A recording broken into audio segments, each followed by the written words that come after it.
Welcome to a Pillow Away podcast hosted by Dave and Cindy Carver, a couple who have been married to each other for over 23 years. In each episode, they share their insights and stories about the importance of the person closest to you in life, your partner. Through their honest and candid conversations, Dave and Cindy explore the challenges and joys of marriage and relationships, and will offer practical advice for how to cultivate a strong and lasting connection with the ones you love. Whether you are in a relationship or looking for one, a Pillow Away podcast is a must-listen for anyone seeking to deepen their connections and build a fulfilling life with those closest to them.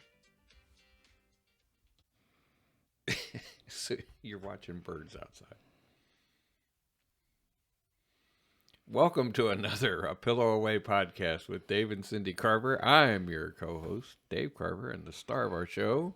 I'm not the star, but my name is Cindy. You start off every week doing the exact same thing. So we got to tell you, as we start this podcast today, it's kind of fascinating because we're kind of having an early spring here in the upper Midwest. I know a lot of you across the country have experienced the same thing, unless, of course, you're on the West Coast because you've been buried by snow for the last couple of weeks. But our meteorological spring started on March 1st, obviously, all across the country, but it's been exceptionally warm here in central Indiana, so we've got all of our nature back. And our little podcast studio overlooks a place that I fondly refer to as Golden Pond, which is the pond that sits behind our house, and it's full of ducks and geese and egrets, and there's trees and squirrels and all kinds of things going on. And just before we came on air today, Cindy was spending most of her time remarking about all the crazy crap that's going on in the backyard. So there's like 5 geese that are actively fighting on the pond and then chasing each other up onto the side of the pond. So it's mating season. So that's what's going on there. Soon there will be little baby geese, and you can save your I hate geese comments because we love geese and they don't come up into our yard because even though we have a fence, our dog will run straight at them even when they're outside of the fence and they run away. So they've learned very quickly that our house is not the house that they want to have their nests or hang out or anything like that. So we get to watch them from afar. Our neighbors are not like that. They hate the geese and they're always trying to figure out a way to get rid of them. There's also, like he said, egrets and blue herons, and that's what looked like flew in a little bit ago, but I think that was a couple geese that were coming in to start a fight at the end of the pond. There's a family of turtles that live on our pond. We have this rock just across the other side of the pond, and the adult turtles are always up on the rocks. The little ones are always swimming around underneath them, but it's kind of fascinating, and the pond does have fish in it as well, so you can also fish. I can only see those turtles if I get the binoculars out. That's because you're old. I can't see them I can't see. They just look like a blob. And it's funny she brought up the neighbors thing, which it always fascinates me, and I know we're way off track, but let's just go that way. It always fascinates me, people that complain about waterfowl and live on a pond. That's right. I mean, the pond didn't show up after you moved in here. You didn't build your house here and go, oh, wow, somebody's going to build a pond behind us someday. It was already here. Yes. So you had to have been smart enough to know when you put the money down on your house that you were going to have wildlife somewhat in your backyard. And we're not talking about somebody that's just a little irritated. We're talking about someone that is extremely upset because the geese come back up. They don't even get up into their yard, but we're talking they have a permit for an airsoft gun that they can shoot at them. Yeah, I didn't even know they could do that. Yeah, they went to the Indiana Department of Natural Resources. I looked this up after Cindy informed me of it. Went to the DNR website, and you can actually get a permit that allows you to disturb the nesting sites of Canadian snow geese. Yeah. And this crazy lady, and she doesn't know us, and will probably never listen to our podcast. She knows me because she knows I'm the idiot that's got the dog that barks at her all the time. But she's nuts. She's got a fenced-in backyard, and the geese nest outside the fence like they do here behind our fence on the hill. There's no fence there. Yes, she does. She has a whole fenced-in backyard. They do? Mm-hmm. I thought Just they like could just ours. walk up into her yard. No, it's a black fence just like ours. They got a Oh, deck that's and even everything back there. worse. So yeah, That's it's a pain in the worse. butt. She's horrible. So she constantly harasses the geese. We watched them a couple of summers ago. They dug up nests. They destroyed eggs, Yeah. and it ticked me off. I yelled at them. They yelled at us. And then I found out that they actually had a permit to do that. Yeah. And then they bought this airsoft gun where they shoot air pellets, or I don't even know what they shoot. Is there a projectile? I don't have any idea. Well, she comes out there and does it, and of course, my dog, who's the goat, greatest of all time dogs, he barks at her and he doesn't like it. So it's kind of it's fascinating little war that we have going on between them. But you know, we're getting old. We one of the things. Get off my lawn. Yeah, exactly. One of the things we really enjoy about the pond is, and especially this time of year because it's warm enough. We're doing this at 12:31 our time. You know, regardless of when you listen to it, we recorded it on Sunday at 12:31. So we're doing it at noon. And, you know, I've been up since the sun came up this morning. And this time of year, it's very cool because, you know, you can have the back door open a little bit. It's warmer than it has been. And, you know, you can listen to ducks and geese and do all the old timer things. So it's kind of nice and it's kind of peaceful. So that's kind of our retreat. And as the summer comes along and it warms up a little bit, things get a little bit more different. So, you know, then we get to watch the hawks try to eat the birds and the rabbits and the other things that are going on out there. So that's kind of part of our life. It's one of the things that we enjoy as we've gotten older is we really spend the majority of the daylight hours when it's warm enough in our backyard. I joke about it, have been since we moved here, that we bought a house for our dogs, basically. The dogs love the backyard. And if it wasn't windy, we would probably do a podcast from back there, and we might do one from back there one day. So, you know, just keep that in mind. If you ever hear ducks and geese flying around in the background on our podcast, it's because we went outside. We went outside. That's usually where we spend most of our times in our backyard. But Cindy also asked me, as she usually does, just moments before we started this podcast, what do you want to talk about today? I have plenty of things I want to talk about. I just thought I'd throw that out there. What would you like to talk about? Has anything occurred to you? No, not really. So you don't mind me taking the lead and just going down the rabbit hole? That's fine. All right, cool. Well, we were having a pretty cool conversation a little while ago. And it's weird because I realized through this podcast that our lives do the exact same thing that we do. Our lives together, we do the same things that we do individually, which is, you know, you find yourself down, and I'm sure everybody does this, you find yourself down a rabbit hole of learning about stuff or reading stuff, and you're like, how did I get where I'm at? All right. You started by Googling something, you know, pretty innocuous, pretty out there, or even something very simple. And then 2 hours later, you're like, dang, I didn't know that was going to happen, or I didn't know this was this. Well, it's kind of interesting because that's kind of where we are today. I don't plan on bringing a lot of church stuff into this podcast, but last night at my church, we're a very small group of people. We actually call ourselves the leadership church because we have discussions that are much deeper than just a weekly sermon. Last night at church, we were having a discussion over a poem called The Dash by Linda Ellis. The poem is being used a lot more these days in funerals. Yes. I think Bob Dole's I just heard it at a funeral. You did too? Yeah. All right. So you know that A friend of mine. you've heard the poem. Yeah. So you know what it's about. Yes. All right. Well, the poem about the dash is it was inspired by, and you kind of have to be thinking about looking at a graveside marker. It's inspired by that dash that's between your born on date and your expiration date. What you do in the dash is what matters. And it's so disappointing because I threw that softball up there and I really thought she was going to go for it. What? Yes, I did say born on date. You know that's a beer term, right? No, but okay. Budweiser puts that on their beer cans. They're and born on have been date. since 1876. It shows the freshness of the beer. So Oh.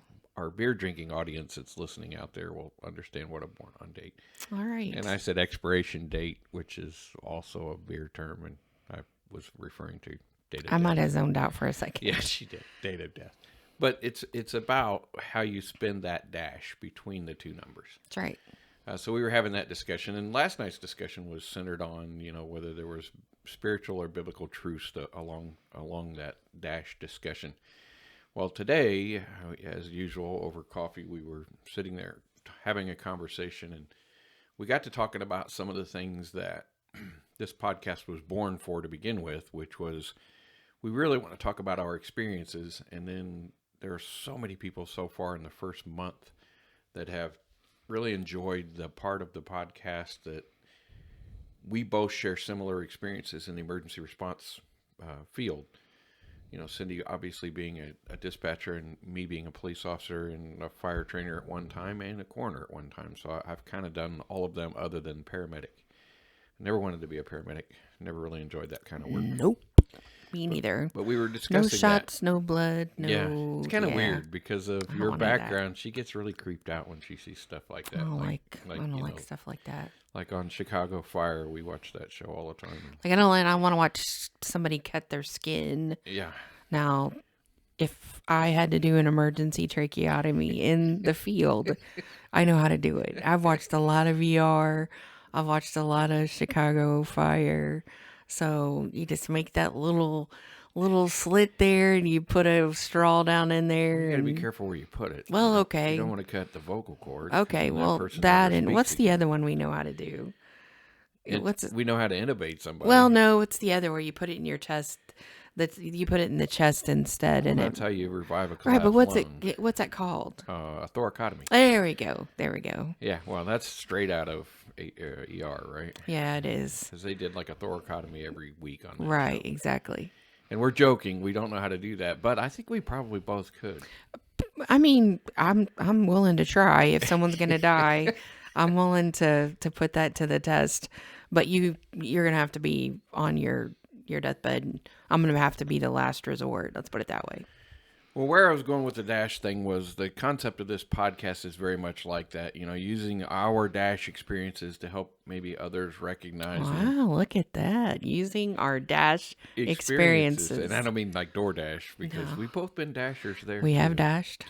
To help others recognize the importance of who they dash with. How about that? Wow. Isn't that cool? Better than the word journey. You probably better trademark that. Yeah, I know. I'm thinking about doing that right before. Who you dash with. Right after we get off this podcast, we're going to have to trademark that and put that into our who you dash with into our logo. And it kind of like it. It inspired some thoughts about our shared dash experiences in the emergency services work/career field. Because you and I were talking about it. It's kind of weird because we've been through some major technological advances since we both got into this career field. True. Like 1986. So you're talking about the pagers? Yes, exactly. When I sprung onto the scene in 86, a lot of our listeners are pretty young. They're probably going to go, what? We didn't have the technology in law enforcement nor in dispatch. Or the world. You could not stay in touch with people like you do now. Right. In the 80s and 90s. And you had to call people. And exactly. They used to have call boxes. Where police officers that's way called back. in.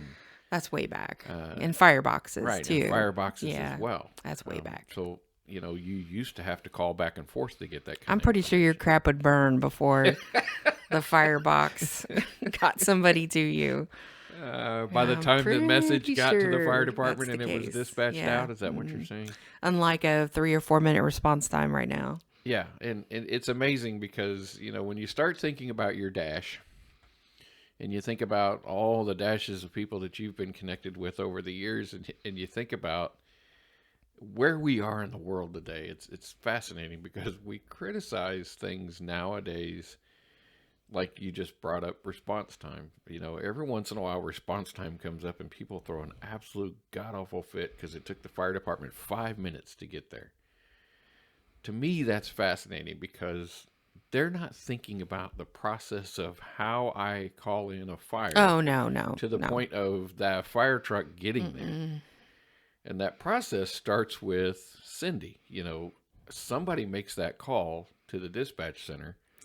And that dispatcher takes over the call and starts asking questions. Right. And so the standard the standard for us already here when I worked there, and it's still the same now, is under a minute. If it's a true fire, the system that you're working on is going to push you through questions very quickly. You're only answering very specific questions. Is there smoke? Is there flames? And then you're going to tell them to leave the house. And within a minute, that's what the standard is. You're going to have the fire department dispatch. Now, what happens after that is firemen in their recliners get out of their recliners. God, you just irritated the entire fire listening community that we have out I mean, here. everyone knows that All right, firehouses have recliners. I want you to flash back to our commentary about Chicago Fire. If anybody of you watched Chicago Fire, oh my gosh. one of my favorite characters on that show is because he was named after what firemen typically do at a firehouse. Sit on a couch. Sit Half on a man, recliner. half couch, mouch. Yeah. Now we're not putting firemen down. They got a No, great not job. at all. No. They got a great job, but they're typically on 24 off. Yeah, or they 24 on. live. That's where they live. They live in the firehouse. No, it's not a put down. It's the truth. Yeah, so you got to understand that once that dispatch happens, some of them start from the couch, some of them start from maybe the shower, some of them might be in the kitchen fixing breakfast, lunch, dinner, whatever time Working that call out. came in. Some of them might be in the exercise room Yep. working out. Some of them might be outside working on the equipment. Correct. But it is fascinating that nowadays that you call dispatch and within a minute you're having equipment dispatched to you. Yes. Now, I can say comfortably 30 years ago, when I got into the career field, that wasn't the case. It might take 8, 9, 10 minutes to get stuff dispatched to you. Right. From And the time you called. very sadly, is there still agencies in the United States where that time of dispatch is still in that range, unfortunately. Not everybody has the technology and the forethought and everything that goes along with having the right equipment to get stuff dispatched in that manner. And I left out the biggest, most important part is money, because that's what it always comes down to. We can't afford to put in a computer system that's going to help save people's lives. I've never really understood that statement. Well, yeah, but sometimes when you and I talk about stuff like that, you're speaking from your experience and not. I'm not trying to put you down, but you're not thinking globally when you say that, because one of the points I think you were going towards was you're right. There's a difference. There are some agencies that are still pretty slow to get those things done. But some of that slowness isn't their fault. Like, for example, when you look at the state of Indiana, we're still considered an extremely rural state. Now, it's a weird statement to make, but, we've talked about in just previous episodes of this podcast that, we don't have certain amenities here that, other people do. Like, we get excited when Chipotle's comes to town. So we're still considered rural. Okay, so that's great. Yes, that's true. We still have the eastern part of our county is very rural, and there is no paid fire department on the east side of the county. Volunteer fire departments. But here is food for thought. So back 40 years ago, 45 years ago, in a different county that's just south of us, which is where I grew up, and there was a fire department 2 miles from our house, but was a different county and a different township. And so they didn't respond to us. So we got the response from the agency that was 8, 9, 10 miles away. But responsible for your... Correct. It's the same today. Yeah. 45 years later, the response to where I grew up at is the exact same response. But the makeup of that area of the world, has it changed in 45 years? Well, really, no, it hasn't. Is there any firehouse from your original agency, No. from the agency that's supposed to be assigned to you, any closer than it was 40 years ago? No, it's Then not. why would you assume the response is going to change?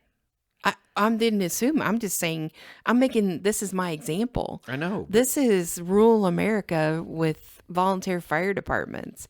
And don't get me wrong, I'm not putting down rural fire departments and volunteer firemen at all. I mean, volunteer. No, those guys are There's your awesome. first, if it's not for them, your house burns. I mean, if you didn't have volunteer fire departments, the way things are set up in Indiana, then you would have to wait for like a Greenfield Fire Department or another paid department like in our area that would respond to a fire that was 15 miles from their firehouse. Yeah, but isn't that the whole point of mutual aid agreements? Isn't that why they set those things up? Yes, but what I'm saying is if you didn't have volunteer firemen, who puts out the fire? No, I agree with you. And we love volunteer firefighters. Right. Some of our best friends are volunteer firefighters. You know, it's I think it takes a special person to be a volunteer firefighter and then do it for free. to go into a fire to save someone's life. Now, I don't feel the same way about volunteer police officers. So, make-believe police are not the same as volunteer. It is different. It's a I different believe animal that's altogether. the case. It is different. So anyway, where I was going with that is that the technology has changed so much. It's kind of odd because we were having a locution discussion the other day, because of some things that are going on. There's some requests through county council, that kind of stuff. So the locution comment came up the other day, and You probably better I don't know define that people know locution. what locution is. So locution is when, as soon as a dispatcher hits dispatch on a run in their CAD or computer system, then a voice comes on the radio, automated voice. They call her Dispatch Debbie here in this area, which is she's coming on and saying medic 21, engine 21, 421, respond to, whatever address, and then what the actual dispatch is. When I listen to Chicago Fire, I'm like, what? Who did their technical advising. yes? I'm like, that doesn't even sound like how someone would dispatch. I need to listen to Chicago Fire reel and see if it matches that. All right, I'm rabbit holing here again, but didn't we hear an example of locution last night on Patrol Live out of a police car? Locution? Yeah, because the guy called that he marked out with dispatch and said he was going to be out on something, and then I heard a computer voice come back over. I think the that was his radio. MDT. Okay, well, I think his MDT said that. so his MDT I has believe so. locution now. I believe his MDT was saying where the run that he just got put out on, Okay. it audibly said that. Well, That's what I think If it you was. watch that show, and we brought that up before on this podcast, if you're a fan of On Patrol Live, I and- love the and show. Sometimes cops and firemen, I love this show. you watch stuff like that because it's kind of fascinating. Cindy loves it. She thinks I don't like it. It's not true. I just think that technology's changed so much in the years, but I don't think the initial thought processes have changed all that much over the years. So at times it looks like law enforcement officers are put in a really dumb looking light on that program because I would they agree. do dumb There are things. times. And it makes me crazy when I see that, and I'm thinking, you have all this technology. I don't understand, why. But Well, and the other thing too, I think with our experience through the years, and not necessarily one-on-one, you did you've done plenty of police chases. I have not. meaning, what she's saying In a police is car. that I've actually been the chaser. Right. I just called it on the other end. And as I've gotten older and I've seen lots and lots of things, I am much more hesitant for a police officer to chase somebody or track with a canine like we watched last night for a stolen car, for a property crime. I just, and that's totally my opinion. But it's taken years of dispatch and years of watching things, and I'm just like, is it worth possibly I hate to say a life, because dang it, we just lost a state trooper here locally in our state because of a police chase. He was putting down the stop strip and the suspect hit him and killed him. And I'm like, why were we chasing him? I'm not, I don't know that I remember what they were chasing him for, but I am much more hesitant to be pro police chase, which I know there's a lot of police officers that would disagree with that, because I get it that you might stop a car for a tail light that's out and you have a guy with a warrant for homicide in the car. I get that. I do. But I think if you looked at percentages, they're way off. The majority of the time, a stolen car is just a stolen car. And one of the things they did last night too And was a pizza box is just full of pizza. no, well, last night it was not. They opened up the pizza box and there were 2 guns inside. That's where they chose to hide the weapons, because nobody would assume there were weapons in a pizza box. In this instance, this proves the point. He stopped them for a traffic violation, and he knew that one of the passengers was fumbling around, and of course he had a gun in his pants. And then what they didn't know is that they were fumbling around, putting those other 2 guns. Furtive movements. Yes, we're putting those other 2 guns in the pizza box that had pizza in it. For the rest of you, the dude was acting like a little squirrel in the back seat. Nobody could figure out. You watch it and you're like, holy crap. But see, those are the things that unless you walk up on the car, you don't see it happening. No, and we couldn't even see that happen. We had to rely on the fact that the officer said that. So that takes away what I just said. Because it proves exactly the opposite side of that coin. I know. But my thing is this: a stolen car, a piece of property, let's think about that. I'm with you 100% on that. Now, you just raped someone or killed someone. Did they steal the car because they raped and murdered somebody? I know. It's a catch-22. Did they steal that car on their way out the door? Are there 12 bodies there and 3 of them are still alive? I know. Did we wipe out 3/4 of the family thinking we killed them all? I know. It's a moral dilemma for me. Part of that's because you're on that side of the microphone. You've not seen some of what I saw on the other side of the microphone. Right. But you agree with some of what I'm saying. I do. I think that there's some discretionary thought processes that have to be put in there, and I think Indiana just changed their law on vehicle pursuits. Yeah, there are some changes. I don't think we can throw a blanket statement out there and say you can't chase somebody, because there has to be a reason to go after a person to begin with. Yes. Simple traffic stop where, you can identify the car or whatever. I get it to a certain degree. What'd you stop them for? And we saw it. I heard another example of that last night. And it was another one of those things where, it was a license plate light that wasn't properly illuminating the license plate that led to 3 or 4 other things. That's good investigative police work from the cop's side of view. True. But it can also be seen from the other side of the view as you didn't really have any reason to stop that car.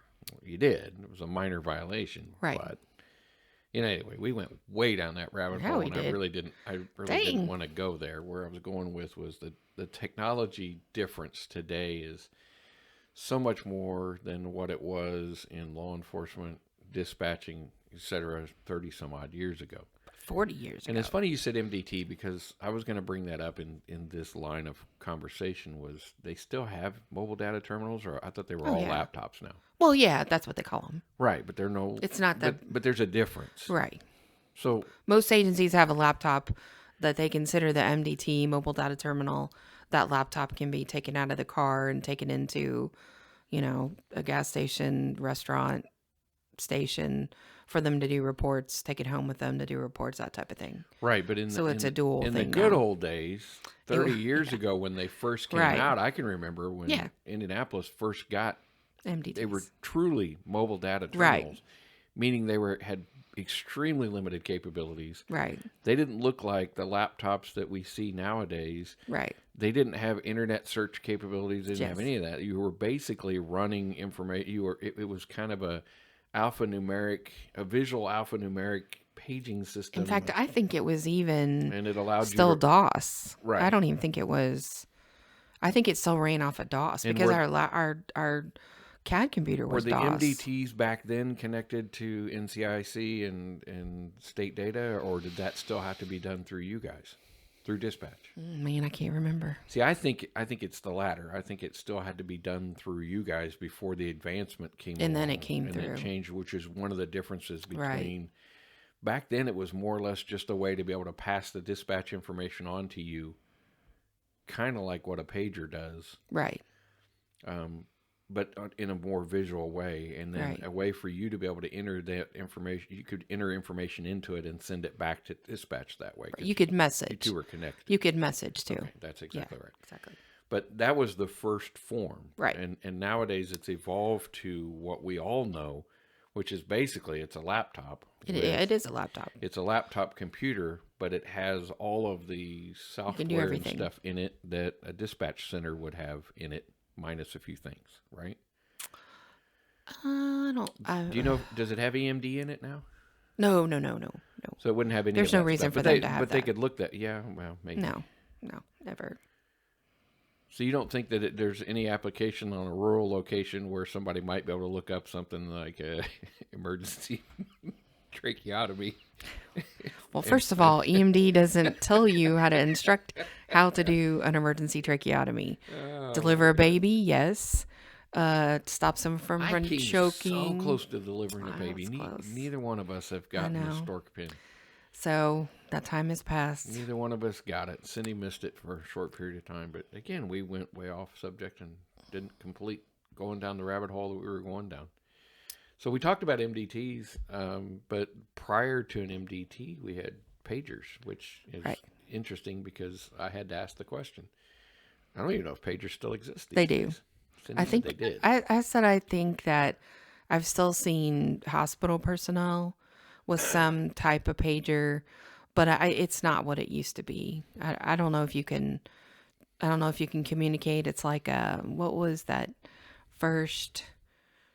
The first pagers were numeric only. Right, but what was the